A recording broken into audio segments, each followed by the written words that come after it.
समीकरण तो संख्या है। विधान परिषद चुनाव में संख्या के बल पे चुनाव जीते जाते हैं और संख्या के इंतजाम हम लोगों के पास है। जब राज्यसभा का चुनाव हुआ तब भी आपने देखा था कि इंतजाम हम लोगों ने कर लिया था और कुछ छुपा के नहीं किया था। चेहरे भी दिखा दिए थे किसका इंतजाम किया है।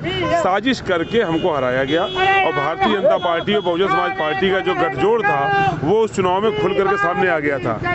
इस बार हम लोग सावधान हैं और इस गठजोड़ को कामयाब नहीं होने देंगे। अपने 2 प्रत्याशी हमने घोषित किए हैं, दोनों को जिता के लाने का हम लोग करेंगे। आज बैठक में उसमें क्या संख्या हम लोग पास है, संख्या हम लोग पास है पूरी और इसका हम लोग इंतजाम पहले भी कर लिया था। अब जो थोड़ा बचा होगा तो उसको आप देखेंगे किस प्रकार से इंतजाम हुआ है और हम लोग दोनों सीटें जीत करके आएंगे।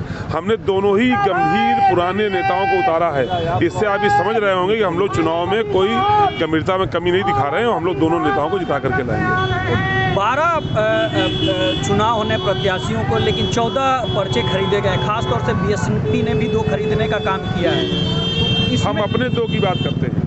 हमारे 2 जीत करके जाएंगे और किसके कौन जीतेंगे हमें नहीं पता।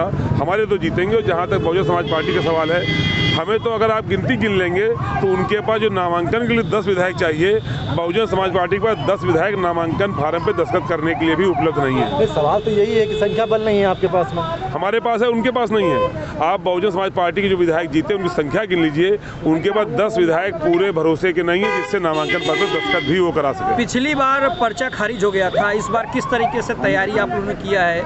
इसीलिए हम लोगों ने 2 दिन का समय रखा है।